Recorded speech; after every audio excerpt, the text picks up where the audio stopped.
Hello my lovely Protons Army, a very warm welcome to today's session. For those of you who are new to this channel, this is Nikita ma'am, you can call me Nikki or Nix ma'am, your chemistry master teacher here at Vedantu. I hope आपका दिन काफ़ी अच्छा गया होगा और आप सब काफ़ी बढ़िया होंगे। तो आज के सेशन में मैं आपको 7 ऐसे मिस्टेक्स बताने वाली हूँ that all of you should definitely avoid. सो जो भी बच्चे मुझे फर्स्ट टाइम देख रहे हैं इस पर्टिकुलर चैनल पे, डेफिनेटली चैनल को सब्सक्राइब करना and do share it with your friends as well. चलो स्टार्ट करते हैं आज का session.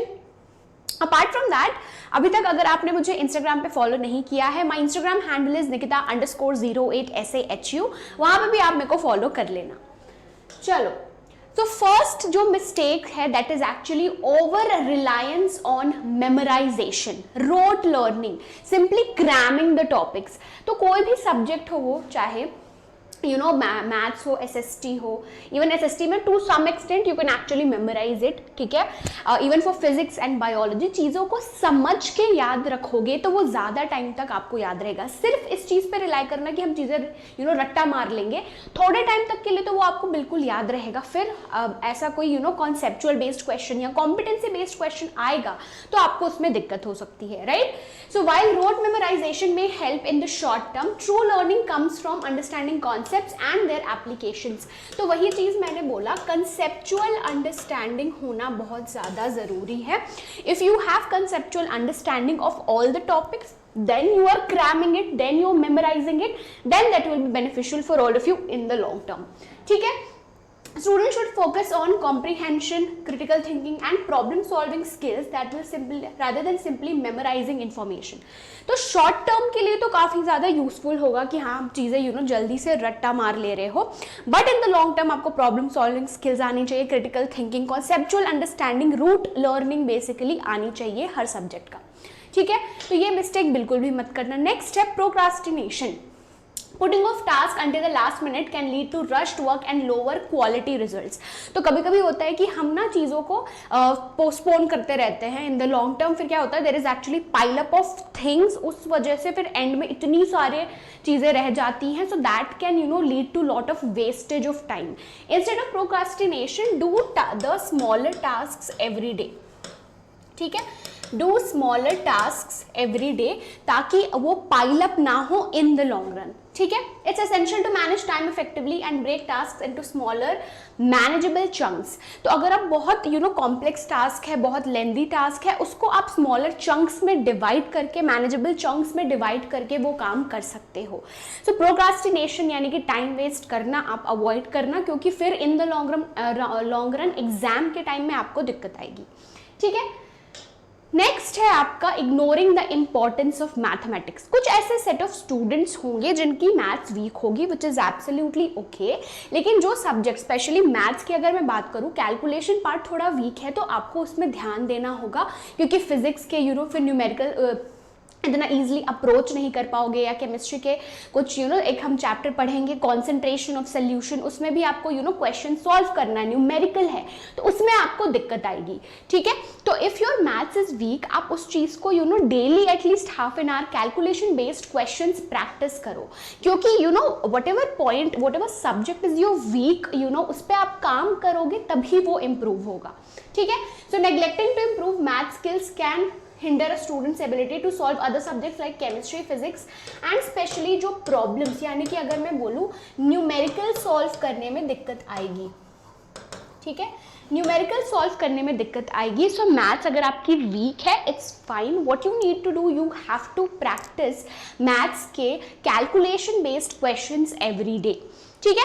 So ignoring the importance of mathematics ये भी मत करना। अपार्ट फ्रॉम दैट बच्चा पार्टी, विद्या उत्सव होने वाला है, which is one solution to all your academic problems. तो इसमें क्या होने वाला है, what are the surprises and the fun activities, इसके लिए tomorrow which is 1 May at sharp 12 PM पे you have to check out this channel as well. तो बिल्कुल भी मत भूलना, नोट डाउन कर लो, 1 May at 12 PM। Next NCERT के जो सोल्यूशंस है सारे सब्जेक्ट्स के, चाहे वो मैथ्स के हो, इंग्लिश के हो, साइंस या एसएसटी के, that you can get for absolutely free. तो जो आपको लिंक दिया गया है ऑलरेडी डिस्क्रिप्शन बॉक्स में, जब नीचे स्क्रॉल डाउन करोगे ऐसा दिखेगा आपको, download CBSE 9th and 10th all subjects NCERT solutions, उस पर क्लिक करके you can definitely avail it. Next है lack of communication. Failing to communicate with teachers, classmates or support services when struggling with coursework or personal issues can hinder academic progress. Not only academic progress, अगर आपको कुछ mental health issue भी है, you are struggling with specific subject, अगर आप communicate ही नहीं करोगे अपने teachers हो, चाहे good set of friends हो, family members हो, तो वो चीज़ ना in the long run फिर again pile up होगा, आपको ही दिक्कत होगी, आपको ही problem होगी, right? So it's very important कि आप effectively communicate करो कि मुझे इस subject में दिक्कत हो रही है, राइट, या मुझे ये पर्टिकुलर टॉपिक नहीं बन रहा, सो दैट योर फ्रेंड्स और your teachers can help you. ठीक है, तो ये एक लैक ऑफ कम्युनिकेशन भी एक प्रॉब्लम होती है. Skipping fundamentals. अब बेसिक से इग्नोर करोगे तो ऑब्वियसली जब आप एडवांस टॉपिक पढ़ोगे in the subjects when you go to higher grades also, तो भी आपको दिक्कत होगी.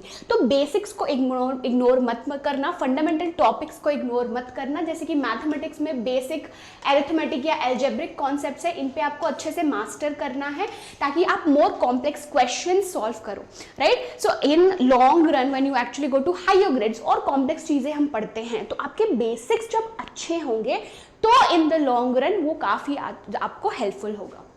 So, similarly, subjects like language arts, neglecting grammar, vocab, and reading comprehension, it can hinder students' ability to write coherently and analyze texts critically. तो similarly language based subjects, अगर मैं English के बारे में बात करूँ, कॉम्प्रीहेंशन अच्छे से प्रैक्टिस करो, ग्रामर अच्छे से प्रैक्टिस करो.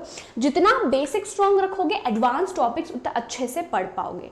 ठीक है, so please do not skip the fundamentals और basics. Next is ignoring feedback. जब भी कोई सब्जेक्ट पढ़ते हो या कोई टेस्ट दिया आपने, एनालाइज किया, अगर आपने टीचर ने आपको कोई सजेशन दिया या फीडबैक दिया कि ये सब्जेक्ट आपका वीक है, उसको इग्नोर मत करना. ठीक है, because if your teacher is actually giving you this feedback, why he और she is giving you this feedback, ताकि आप इम्प्रूव कर सको, right. So students should actively seek feedback on their work and use it constructively to identify areas for improvement, ताकि आप अच्छे से improve कर सको. तो फीडबैक को बिल्कुल भी इग्नोर मत करना. Next is lack of organisation. एकदम क्लमजी तरीके से पढ़ाई करना, असाइनमेंट इधर फेंके हुए, नोट्स इधर फेंका हुआ है, ऐसा मत करना. ऑर्गेनाइज करके चीजों को पढ़ना. So if you not organising the notes और द असाइनमेंट्स या जो टेस्ट पेपर्स, तो आपको एक प्रॉपर एनालिसिस नहीं मिलेगा कि आप किसमें वीक हो, कौन से सब्जेक्ट में स्ट्रांग हो. ठीक है, ऑर्गेनाइज तरीके से पढ़ोगे, हाईलाइट करोगे important points, important topics, analyse करोगे. Self analysis is the best. That is something that's going to be really really helpful. तो ये आपके जो 7 मैंने आपको मिस्टेक्स बताए हैं, ये डेफिनेटली अवॉइड करना. इन द लॉन्ग रन आपके लिए काफ़ी यूजफुल होगा. एंड आई होप आज का सेशन काफ़ी यूजफुल और प्रोडक्टिव लगा आप सबको. Do share it with your friends. Channel को डेफिनेटली सब्सक्राइब करना, क्योंकि इसमें सारे सब्जेक्ट्स के अमेजिंग एकेडमिक कॉन्टेंट और फन सेशंस आपको मिलेंगे. So see you very very soon everyone. Happy learning. Bye bye.